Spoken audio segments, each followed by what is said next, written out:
it's vitally important that you understand. And I think it's a privilege to be an estate agent. I really do think it is, because one, you're meeting all these people. Two, you're going into these people's houses. And that's a big thing. That's a lot of trust. And I think it's a big thing.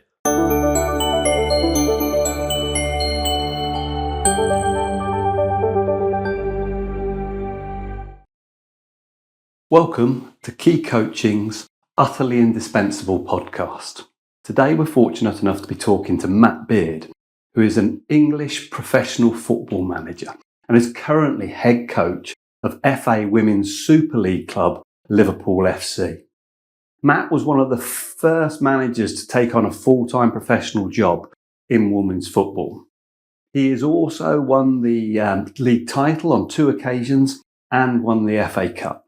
He's one of the few English managers to also have managed abroad. And what many people might not know about Matt is for 10 years he was an estate agent. Talking to Matt gives a real insight into the contrasts and the similarities between an estate agency business and managing an elite sports team. It's a fascinating conversation, and there are 1 or 2 surprises in there. I hope you enjoy it as much as I did. So, Matt, thank you very much for inviting me here. What I'd like to do to start with, a couple of bits I'd like to do as we go through the chat, is understand how you ended up here. So go back into your background, that sort of stuff. Talk about where you are at the moment. And then what I wanted to take the opportunity to do is probably have a chat with you about, because everybody looks at, when you run a business, you look at elite performance in sports and think, well, how do we mirror that? How do we do that? See if there are any similarities and in particular any learns in that sort of side of things. So take us way back. When did you start football to start with? Because you started in football, didn't you? Yeah, so I was a young player. My brother was a professional at Millwall. I was an associate schoolboy, as I was in them days at Millwall, but I chose a different path at 16 because my dad worked there and my brother was playing there. So I went to Brentford with Peter Nicholas. Never really worked out in football for me. Ended up at Fulham for a bit, Barnet for a little bit, and then non-league football. Okay. At that point, and then had to make a decision as to what my future looked like. Okay. Because all I knew was football, really. That's tough at that age, because you see that in a lot of people, don't you? I've got a nephew who's going through the same at the moment. Yeah. Yeah, so I was watching a TV programme about estate agency. Okay. And I was always a good people person. And it was something that I felt, maybe I could do that. And then I got a job as an estate agent. Yeah. Yeah, and I enjoyed it. It was a good job. Okay. What is it you enjoyed about it? What was that made estate agency? I think because I'm appealing to an ex-footballer. Yes, I think from the sporting world, everything's about delivering results. Okay. And you get that buzz from winning a game on a Saturday, as an example. Yep. And I felt there was a lot of crossover with estate agency, to whether it's booking a mortgage appointment, whether it's selling a house, the house exchanging, getting paid your commission. It's a very similar industry in the sense of the reward that you get from it, okay, and the feeling of either selling or renting a house, selling a mortgage appointment, whatever. It's like an achievement. It's like scoring a goal. It's like blocking a goal scoring opportunity on the goal line or whatever. So there's a lot of crossover and similarities. That's really interesting, because I'm not sure that lots of people in a estate agency would fully appreciate that. Do you? You must have worked with lots of people like that. Yeah, I don't know. I think I was a fullback, and when I played, you could probably get away with the first tackle. So I used to stick one on the winger, basically, early doors, because when I played, it was 4-4-2 and stuff like that. And it's like picking the phone up as an estate agent. If the phone rings, if you pick it up first, you've got a great opportunity of making money. So that would be a way of describing it from a negotiator's point of view, is picking the phone up, making sure that you're ringing your people in your, probably being a computer now. In my day, we used to have like the big folders, everyone's name in. With the cards. The cards, yeah. And did you lock them up at night as well? Nah, I was all right. I was all right. When I started, we were all on commission only. I used to take them home with me. Did you? So that the other guys didn't nick them. Yeah, no, I used to set traps. No, I didn't really. Yeah, no, so that's probably a good way of explaining, I guess. So you started off with the same corporate that I did back in the day, which I think was GA Property Services. That was the right name change to your move. And then did you come out of a state agency or did you just move in within a state agency? So I left. So I started at GA, which then became Your Move. I then went back into football. Right. What did you do then with football? So my brother was manager of Tooting and Mitcham United. Okay. And they had like an academy scheme. So I helped run that. Right. Or I run that basically. So it's linking the education to the football. Right. And at that point, I was working in women's football as well. So I was working at Chelsea as the women's head coach or first team manager as I was then. And did you get badges and qualifications? Because it was badges in those days. I remember you talking to me about. Yeah. So to go and get. Yeah. So look, to work at that time in the Women's Super League, you needed to have your A for B license, and then you'd work your way towards your A for A license. Right. So yeah. So you had to go through your coaching badges, but then when I was at Chelsea, I left Chelsea and I went back into a estate agency and I went and worked for Barnard Marcus. Okay. So when you were at Chelsea, what were you doing with Chelsea? So I was the women's manager. So that's the first time you transferred into women's football? Well, I was at Charlton before that. That was part-time. Okay. Of course, that was in the days when women's football was... Yeah, we trained in the evening and it was a Sunday. So so the women's football suited me because it didn't clash with the Saturdays. Yep. So at Chelsea, we trained in the evenings on a Tuesday and a Thursday. I think we was 8 till 10. Then we played on a Sunday. Okay. So yeah. And how did that happen, that transition, because obviously from men's football to women's football? How did that happen? Because you were very early on that, weren't you? Yeah, so my coach educator, he basically, he'd done my level 2 and my B licence. And I played in Australia and I lived over there for a year coaching and playing. And Keith and his wife, Pauline, come over and they did like a coaching clinic for us. Right. When I come back from Australia, Keith offered me the job at Charlton to work with him. And then I linked that with estate agency. Okay. So you're doing both at the same time? You were doing Yeah. So basically, like the football was like pocket money. Yeah. But my main breadwinner was obviously the estate agency. Okay. And that was at Barnard Marcus. Right. Okay. And when you were there, you were with Chelsea. Yep. So what happened then for you to be able to move on and become full time? Is that when you went out to the States? No, it was here when I went to Liverpool. So it's 2012 August. Okay. I interviewed for the job. I got offered the full-time position. I think I was one of the first full-time managers in female football. Okay. So it meant I'd lived all my life in London and Surrey. It meant relocating a young family. So my daughter was born in June that year of 2012 and we moved up to Liverpool in August of 2012. Okay. And that was your first sort of managerial here in the UK? Yeah. And how long did that last? Because you won the FA Cup, is that right? At Charlton, we did, yeah. No, I won back-to-back league titles at Liverpool in 2013, 2014. Okay. And then in 2015, I agreed to go to Boston for the 2016 season in America in the NWSL. And that was it was a great life experience for the family to go live abroad. And it was a good experience for me to learn a different style of football. Because also different cultures, yeah. Wasn't the women's football further advanced in the US? The national team, the national team, yes. It's the number one sport in America for females. Okay. And at that time there was no professional basketball league or professional hockey league that they've now got over there. So I think the league itself was still growing. And I went to a tough franchise that had struggled for a few years. So it's a big job. But you see, at Liverpool, for them 3 years that I was here before, like we'd won 2 league titles. The third, we qualified for Europe and played in the Champions League. So that was a completely different test because I'm dealing with different people, different characters. If I look at the athletes over there in comparison to here, completely different. Everything over there is geared about winning. That's taught at the baby's age. Everything's about winning. And I think that's why the women's national team was so successful. But the domestic league, when I was there, I thought the standard of football wasn't the best. Okay. It's now one of the best leagues in the world. But yeah, it was a real interesting league. Because I was used to winning things at Liverpool and even at Chelsea, we was always in and around the top end of the table. and then to go to a club where it wasn't winning, it really tests your character. Okay. So how did you deal with that? Well, there's a few mistakes that I made that I learnt from. I should have stuck to my principles in the sense of how I want to play and what I want to do. But the league and the style of football is so transitional. But I think if I'd have stuck at it, we would have been okay.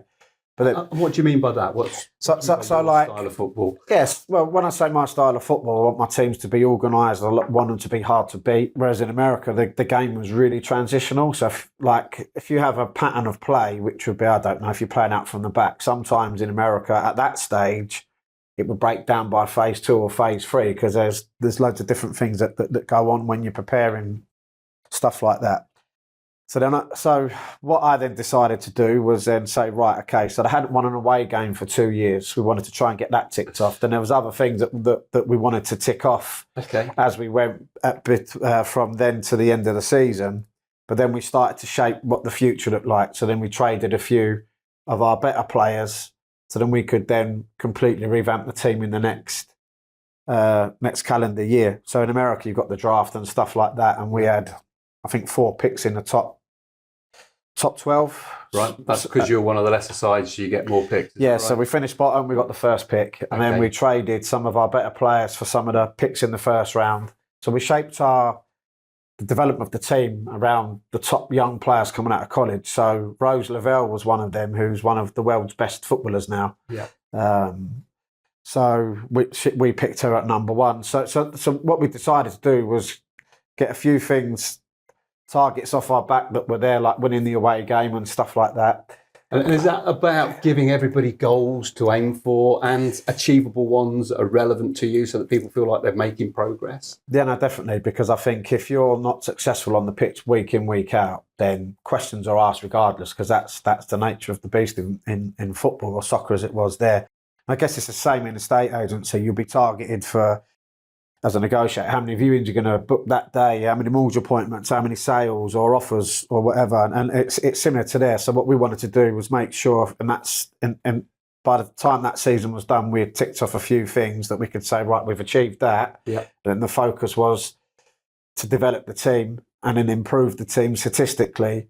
And then it's what Brailsford talks about with in this cycling team, isn't it? Yeah. For the marginal gains. Yeah. No, actually, the momentum of hitting targets was more important than winning stuff because you got that momentum, that progression. Yeah. So at Liverpool last year, we never won an away game. Okay. In the Super League, whereas the first game of the season, we went to the Emirates in front of 55,000 people and won 1-0. And I think we've only lost one away game this year. So, and what's the atmosphere like backstage when you go and do something like that? This is the first year that they've really segregated the fans, and it's made such a difference. So the atmosphere that day when we won 1-0, especially as all the talk around us not winning an away game the year before, and we was very unlucky not to do that, by the way.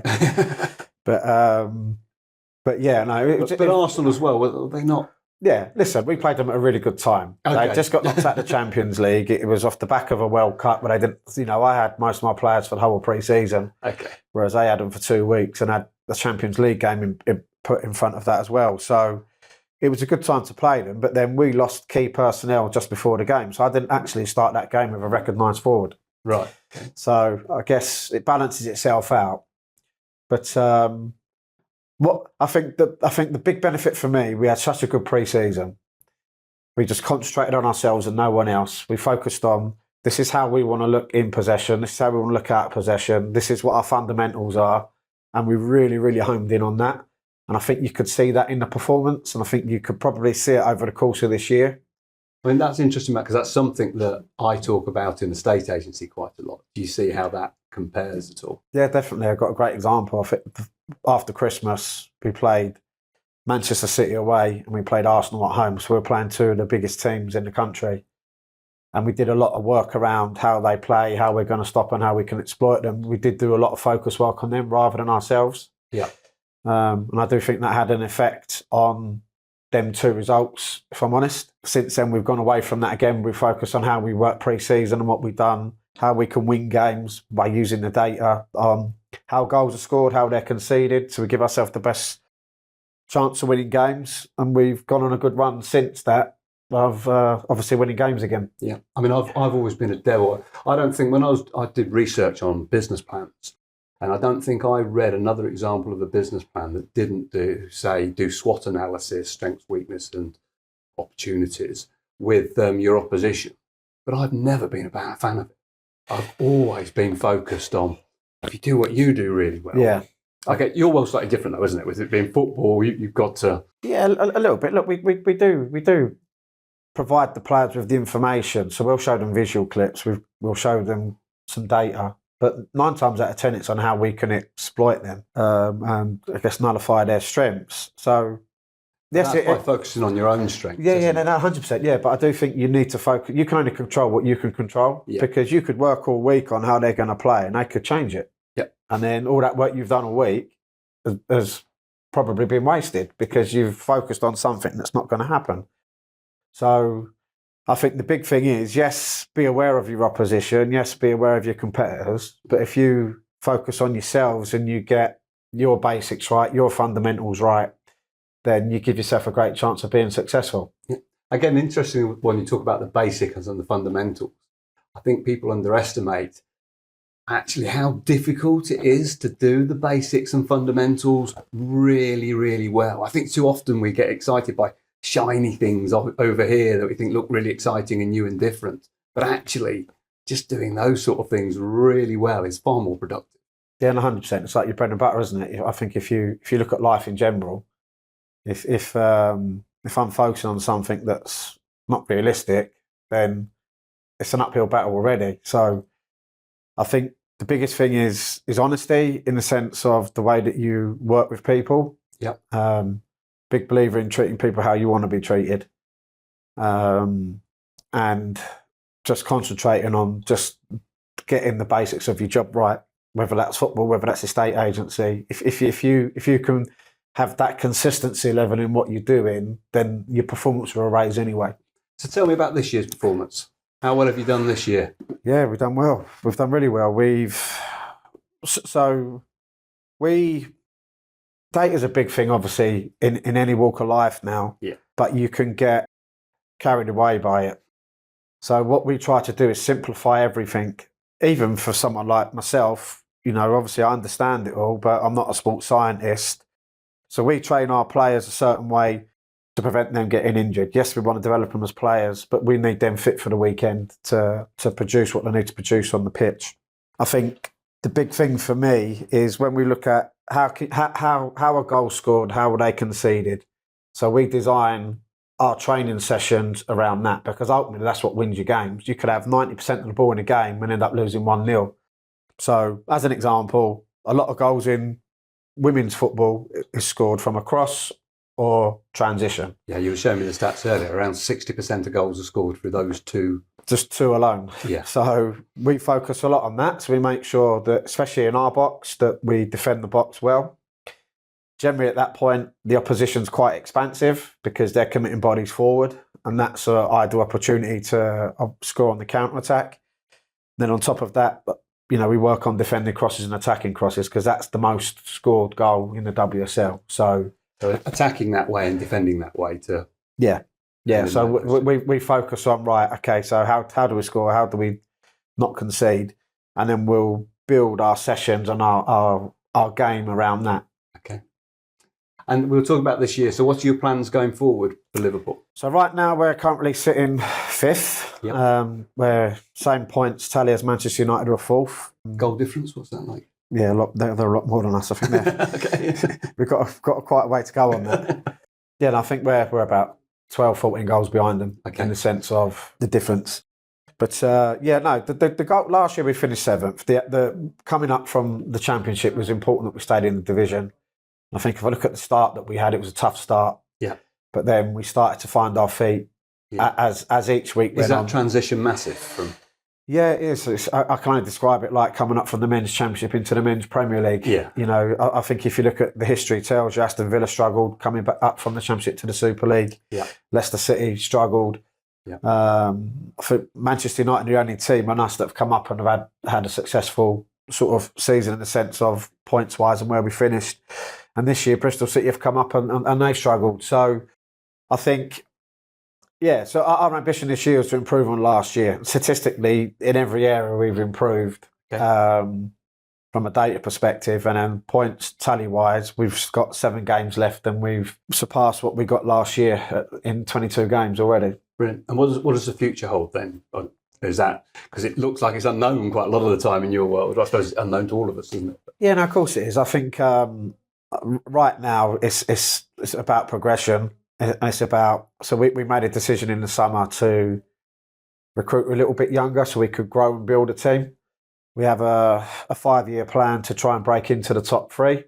We're 3 years into that, which we're now revisiting that plan because obviously everything's moved on again. So if you look at our training facility that we have at Melwood now,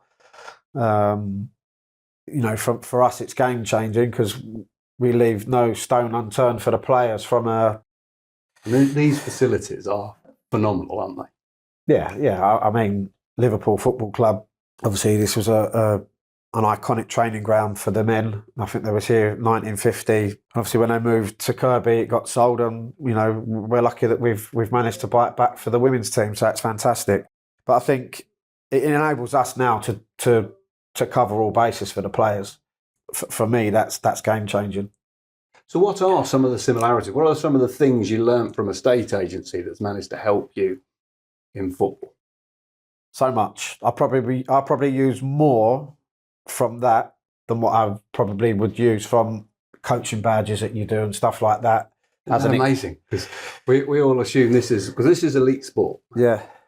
And I know you probably take it for granted because you sit in here every single day. So what are some of the things that you've taken from the state agency? Yeah, I think, but if I look at my journey, and I said about the similarities in the sense of the buzz of scoring a goal, the buzz of selling a house, there's similarities in that from a sports person's point of view. And I think that's why a lot of people that have been in sport and go into a state agency are quite successful. But if I go back to my days as an estate agent, from being a young negotiator to going out and valuing properties, I look at diary management, time management, protected time as an example, so you can get things done. As a manager, like I use that a lot in football, purely and simply because there's things that I need to get done. There's obviously time management is important, especially timings on the training pitch, what you need to get out of the training session, what your focus is. But I think the people skills in the estate agency is, some people don't understand, whenever someone's buying a house, that's probably their biggest investment they're ever going to make financially. Yeah. And that's sort of in your hands a little bit, especially when you're selling people's houses. So just the way that you deal with people. And I think obviously negotiating offers, when you get to that point of an offer, when the vendor might want a little bit more, the buyer don't want to pay it, you need to try and get a happy medium because obviously you want to secure the sale. But I think just them little bits taught me so much, which enables me to be. It's funny, you introduced me to your boss earlier, and the first thing he said is, "You're great at communicating with the team." Yeah, he's got to say that because I was there. Yeah, yeah, no, it's a big thing though, and I would never have understood or learnt that if I didn't do the estate agency, because I think what people fail to realise is sometimes that. As I said, it's the biggest thing in people's lives when they buy a house. Yeah, it is the biggest thing in their life. More important than sport? Probably 100%. 100%. If I've moved 7 times in 9 years. Wasn't a Liverpool manager who said something like it's more important? It's life and death. It's more important than that. No, listen. When you talk about having your family, your first kid, you bring him into the house, you do like the room, the baby room and stuff like that, the nursery. Sorry. Like the memories that you have in them house with your family, your children and stuff like that. Listen, I've won 3 league titles. They're great memories, but your family memories and what it means to people, I think, is more important than that. And that's how I am with the staff. That's how I am with my players. It's vitally important that you understand. And I think it's a privilege to be an estate agent. Okay. I really do think it is, because 1, you're meeting all these people. 2, you're going into these people's houses. And that's a big thing. That's a lot of trust. It's a lot of trust. And I think it's a big thing. So one of the things we've got there, so communicating, having really good communication skills is common ground. Yeah. The other thing that I noticed that you showed me so far is data. Yeah. Wow, you guys love a bit of data. I thought we were bad. Yeah, no, but I think if you look at professional sport, you've got the GPS data, you've got your football data. As I say, there's a lot more that's out there. We try to simplify it into how we play and what we do. Yeah. Because you could get carried away by it. So again, that's an interesting one, isn't it? Because if you look at the difference between, I often see this in businesses because there's metrics, which is everything, and then there's KPIs, which are key performance indicators, as in things that are important to you. So they're the way of simplifying it. They exist in both. Yeah, no, of course businesses. They do. I think if I look at football, so we split our league into 3. Okay. The year before it split into 4, and then we look at the performance indicators in each area. So, like as an example, your top 3 teams have been the top 3 for many years, and Man United right now are the only ones that have broken into it just of late, but they've fallen out of it so far this year. So, what we have to make sure is that we prepare maybe differently for them than what we would do for the rest of the league. Okay. And the reason I say that is maybe they've got spend more money, or they have better players, or whatever way you look at it. You might just have to prepare your team differently for them types of situations. But the one thing that we focus on, as I said before, is how do we want to play? So what areas do we want to look at? How do we develop them as individuals? How do we develop them as footballers?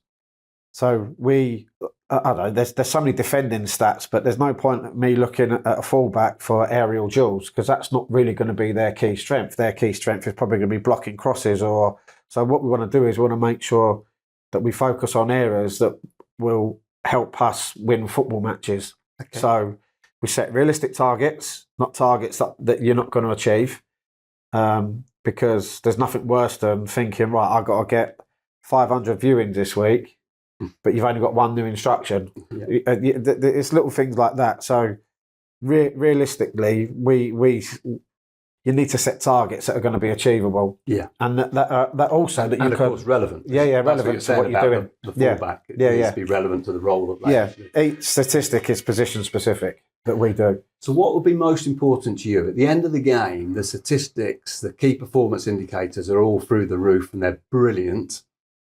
But you've lost the game. But the key stat is the end result. Is it? Of course it is. All the rest of it doesn't matter at the end of it. Not really. Okay. Not really. I think when people look at results, like we played Chelsea, lost 5-1, never a 5-1 game in a million years, but we made 3 individual errors on that day that led to one of the top teams in women's football punishing us. But then the other numbers were great, but people will just remember the 5-1 and think, oh, Liverpool must have been bad that day and got battered. So, yeah, that's the most important one. And that's what the fans will look at, right. is have we got 3 points at the end of the day? And I take it they're your clients at the end of the day, are they your customers? Yeah, of course they are. They pay to come and watch the games. They support us home and away, up and down the country.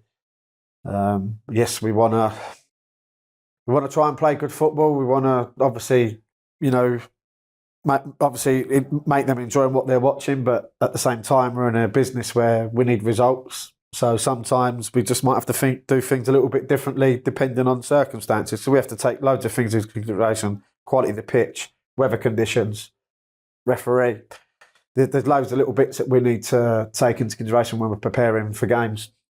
So what are some of the things that you've learned since leaving a state agency and coming into sport that you think would work in a state agency that we've perhaps missed or don't maximise the opportunity of? I definitely think realistic target setting. Okay. I think if you're setting unrealistic targets, it just puts you under pressure straight away. Can I ever tell you the story? I worked for Barrett's for a bit.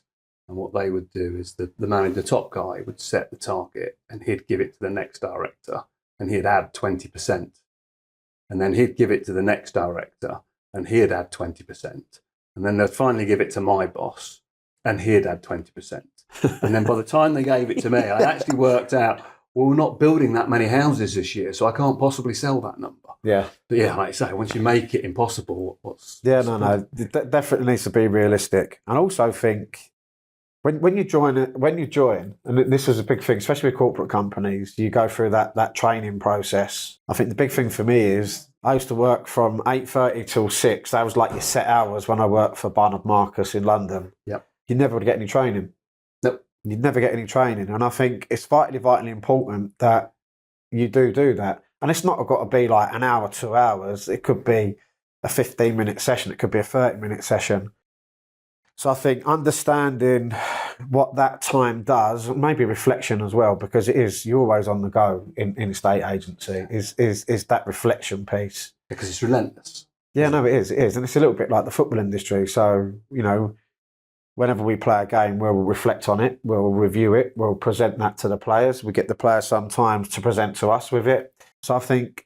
But that's very structured. I think some of that happens in a state agency, but I don't think it's very structured. Yeah, I know, but it comes from the top all the time. When was the last time? I'll never, ever remember, I've probably done it for 10 years all in all, being asked to deliver something, a training session, or... I never got... In all the time that I've done it, even when I was a branch manager, I never got asked to do it. So I think sometimes you've actually got hidden gems sitting in your offices that aren't as senior as other people that have been there, seen it, done it. If I look at younger people these days, everything's social media driven. A lot of it's data driven now. And I think sometimes you've got some absolute hidden gems. You've got absolute hidden gems in there that are... That probably sitting there where there's got some great ideas. Because it's interesting, your world at the moment, we were talking about this earlier, you spend what I would consider probably 95% of your time, 90% of your time training. Yeah. To perform for what's now over 90 minutes, nearer 98 minutes typically, I would imagine. Yeah. And the rest of the time is all training, yeah. Performance. Whereas in a state agency, we typically perform for 99% of the time, and you're lucky if you get trained for 1%. Yeah, no, it's. I do think there's a balance that needs to be met. I mean, obviously, this is different in the sense of a lot of our training is to expose to make the players prepared and be exposed to what they're going to cover distance wise, sprint wise, over the course of probably 100 minutes now, like you just said. So we train our players to be able to perform to the best of their ability on a weekend, and I think, yeah, sometimes you just need to take a back seat and say, you know what, okay, so are you hitting your target? If not, why? What's the reason? And it could be that the manager, as an example, has only taken on one instruction, so then realistically, they might make the target that was set for that week. So I don't know, you've got to get the balance right. I know when I worked, as I said before, we'd had the morning meeting and you'd set your daily targets, but what do your monthly targets look like? Is there a what-if scenario? So... the branch manager or the valuer will be targeted to get, I don't know, say 10 instructions that month, but he only got 5. So how does that adjust? Did they overperform? Did they underperform? You can tell you worked in central London, Matt, when you turn around and say 10 instructions and got 5. Yeah. The rest of the world needs to get about 20 plus. But yeah, that was Eden. So what else would you pick out from what you do now that would benefit those in the estate agency to try and learn from and review and do different? If you went back tomorrow, which I know sometimes you threaten to. Yeah, no. I mean, if I ever come out of football, it's definitely an industry that I'd like to go back into. I think one of the biggest things that I've learned here is listening, because we speak about good communication, but you need to listen to, especially if someone's describing what they want, or if you're valuing a house, finding out, what's special to them in their house. I worked with someone, I won't mention his name, but he was the best I've ever listened to at actually listening to what people loved about their house, and he would home in on that. Look at that kitchen, isn't that beautiful? And they had spent 5-10 minutes saying it was their pride and joy. And I think especially here as well, I've got players that aren't playing. You've got players that might not be performing. You need to gauge their mood. You need to talk to them. You need to understand what's going on in their life. How do you do that in football? Is it because I remember lots of the conversation tended to have that happen down the pub, didn't they? Definitely. When you put in an arm around somebody, typically it would be after a monthly meeting or something like that. Or I think the biggest thing that I try to do with my players, I know they're good players, but I try to get to know them as a person, about their family, what's going on in their life. And I think sometimes if you know your team and you know the person, then you've got a great chance of getting the best out of them. Yeah. And I think just by knowing them little bits, like it's interesting how many people I worked with in the estate agency, because sometimes it was such a high turnover. Mm-hmm. You know, did you know what their partner's name was? Did they have kids? Where did they live? Sometimes you didn't even know that. Yeah. And I think the best leaders in this world, or in anything, any walk of life, know the people that they're working with. Yeah. And I think it's just understanding and listening to that. And what I'm trying to get at, if someone's telling you what they want in a house and you're listening and you're understanding, rather than just dismissing it or trying to, you get what I'm going with. Thinking about what you're going to say next. Yeah. Just listen, take on board what they're saying, and then that's how you build relationships with people. Yeah. Okay. And it's interesting talking about the team, because I look at estate agents. I think I mentioned to you that I'm one of those people who likes to develop and work with people and get them there. But sometimes I wonder whether it was better just to go in and get somebody better. But you've got an interesting arrangement with the team, because it's how much is it built by availability of what you've got, or how does that all work, and how does that compare between football and estate agency? Yeah, I think any walk of life. I think if you look at sport as an example, generally the teams that spend the most money will be the most successful. Okay. So should people in the estate agency go out and pay more and get the best people there? Maybe. Short term, it might have a bit of an impact. Long term, I think it wouldn't. What I mean by that is if you're getting the best people in, then it's going to cost you more money. Yep. But then the long term gains, as long as they're rewarded, I guess, then one, they'll be happy, and two, you've got the best people that will end up making more money for the company as it is. Yeah. But then there is another side. We've chose to go down a different route here, in the sense of we wanted to recruit younger, we wanted to develop them as players, we wanted to grow the team, because it's not easy anymore just to go in and say, right, we're going to spend a load of money, we're going to do this. Yeah. That's not how life works. So and is that getting tougher though in football? Because you see, I guess the Ronaldo one is the one, because apparently if you look at his stats, everywhere he goes to, actually the team does worse, although he gets fantastic figures. Yeah. And is that true? If you got a prima donna stuck into the middle of your team right now, would that work? I can't answer that. All I can say is, if you do have a prima donna, you've got to nip it in the bud. Okay. Because you get them in the estate agency as well, don't you? Yeah, of course you do. I've worked with many people like that. No, if you've got that, it needs to be nipped in the bud. It can't escalate, because it will just wind other people up. And I think, one thing is, teams win trophies, not individuals. You might get an individual that might help you win a game, but generally it's teams that win trophies. There's a lot of hard work that goes into it, and having a cohesive team, having a team that's got the same beliefs, the same values, and that comes down to making sure that you understand them as a person. So, when I'm talking to a player about coming to the football club, I don't really home in on the football. I home in on them. Okay. Yes, we'll present to them and why we think they're a good fit for us. But then I want to get to know them. And I got great. What makes them a good fit for you? What are the things you look for at the moment? For me, understanding about them as a person and about their family life is important, because I think I got a good story about a player that we signed from France, from one of the biggest clubs. This wasn't at Liverpool, this was at West Ham. She said to me she only come over to have the meeting, just not to humour us, but she had no intention of coming. Just to be polite. Yeah, be polite, that's the one, thanks. And by the end of that meeting, her sister said to her, you need to sign for that man. So, and ever since then, we've had a wonderful, wonderful relationship. And she's at a different club now, and we still talk. But I just got to know her. Her sister come over. I got to know her sister about the family life, and it was. And I think that's the biggest thing for me, because you get to know straight away if you start asking questions about them, about their family and stuff. I'm not saying you've got to go in the ins and outs of everything, but you get a good idea of what that person's like.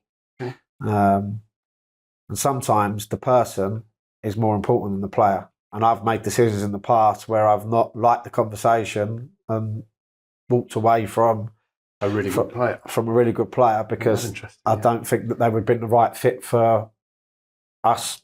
Didn't fit your values, didn't fit your beliefs. Yeah, not just the whole shebang, yeah. Okay, really interesting. So if you set out tomorrow, Matt, let's say you're going to have Beard Estate Agents is going to open up, whether it be in Liverpool or down in Sussex, I'm not quite sure. What are the things that will be important to you? I think the first thing is that you would need to create we call it an environment in football, a culture, an environment, whatever you want to call it, where people are comfortable being themselves. That would be the first thing, because you've got to want to go to work. Yeah. The second thing is... But doesn't that work? Because one of the things I've always said about you is you've always been yourself. Yeah. And you've made yourself work even in central London, because you have a bit of an East London twang, don't you? South London, Rob. Is it? So I assume with the Millwall support team, that was listen, you've got to have different hats on, right? Yeah. And you're always unapologetic about it, and I've always loved that about you. Yeah, no, I'm just always going to be myself. You either like me or you don't. I'm not going to cry over spilt milk. If you like me, you like me. If you don't, you don't. You know, it's one of them things. Like, I wear my heart on my sleeve, whether that's football, whether that was estate agency. And I think that's maybe why I was successful as an estate agent, because I was myself. I built rapport with people, and I think you're genuine. So yeah, it's easier to trust you, isn't it? To come back. Yeah, it's always really tough talking about yourself, though. You know. Yeah, like we work together firsthand, so you know exactly what I'm like. But yeah, no, I think the biggest thing is you just be yourself, and I think that's what will win you instruction, is when you're at someone's house and you're authentic, I guess is the right word, genuine, like you said. People will buy into that, rather than if you're trying to be someone you're not, they'll see through it. Okay. So how do you create that culture for the rest of the team? As I've got older, and when you have kids, your outlook on life changes, I guess. I think it's important that everyone has an input into what you do. And I mentioned earlier about like the training thing. I probably would get someone to do something, whether it's once a week, whether it's twice a week, whatever, to do something different so they can feel valued. They feel they're having an input into what's going on. 100% realistic targets. Yep. And I think if you're setting up on your own, it's different to what a corporate company would be, because there's a lot more overheads in them, I guess. I don't know, I could be wrong. But yeah, no, I think, and as I say, it's just making sure that people understand their role and responsibility. And I think that's the biggest thing is, okay, what is your role? What is your responsibility? What are you going to bring to the table? And then they know that every day, every week. Earlier that your football players have a job role. Is that right? Yeah, so we have individual development plans. So we want to know what they're going to bring to the table defensively, what they're going to bring to the table attacking. So they have their role, which is written out, explained to them, understand, and then they look at the different aspects of that role, and you measure how, or you benchmark, is something you said earlier, where they are at the moment, so that they can see whether they're improving constantly. Yeah, so we have, so they come up with their job description. So they choose, so it's personalised to them. What are their qualities defensively? If it's a defender, what are their attacking qualities? So everyone's different. So every person that you work with is going to be different. Yeah. So one's going to be better at, I don't know, selling over the phone. One will be better face to face. I don't know. So it's when you come to the benchmarking. So as I said, there is a lot of data out there. So we look at players. So we choose like in a Champions League 11 in women's football, but we'll only use the data really from the knockout stages onward, because some of the other leagues are still developing. So it's where you talk about specific data and how you can get true reflection on what you're looking at. So we have position-specific stuff, like I said. I don't look at complicate it, but then we don't look at everything. So I might look at a fullback, crosses in the box as an attacking one, because 9 times out of 10 a fullback will be in a position where they're putting crosses in, blocking crosses or interceptions, because a fullback would probably do more interceptions and blocking crosses than what a centre-back would do. So we make it position-specific for each player, and they take ownership of that. Okay. So then we have other benchmarking things like WSL players, but the players that we choose fit our philosophy. So it might not be the best player in the world, but we choose someone that we feel that will fit our philosophy, fit what we have, so that we can get a true reflection on when we're either recruiting or when we're looking at the players' individual performances, we're making sure that we've got a true reflection on what they're competing against. And that's it. I think it's so interesting how actually it's so similar building a team. It's the same, isn't it? It's no different. No different. But you need to put time in. I think the biggest thing is you recruit staff and then you don't spend time with them. You think there's a phone, there's a computer. In my days, it was the cards. You got to get that mortgage appointment. You got to get that solicitor appointment or whatever. You've got to book that many viewings. Okay, you might give them a little bit of training to start, but that really should happen every day. I was whenever we took an instruction on, I always went to the house. Yep. Always. And it's amazing. I used to sit there and think, he's not gone to the house. How's he going to sell the house if he's not seen it? He's looking at the same pictures that people would look at online when they say, well, that might be nice. But you need to go in and it's just a little attention to detail, I guess, if you're going to be successful. Yeah. How can you sell something you've not seen?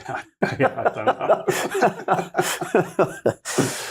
Matt, it's been an absolute pleasure. Thank you so much for inviting me here today. It's been really interesting chatting and finding out the similarities and the differences. And I love your story. It's a brilliant journey and I wish you the best of luck for the future, buddy. Top man. Cheers, Matt. Cheers, pal. I hope you managed to get as much from that conversation as I did. For me, there were a couple of highlights. The first one was how important Matt sees our role as estate agents, despite now being in this illustrious career in elite sport. The other interesting point for me was the data, and in particular when he spoke about the 60% of goals are scored from 2 possible occurrences.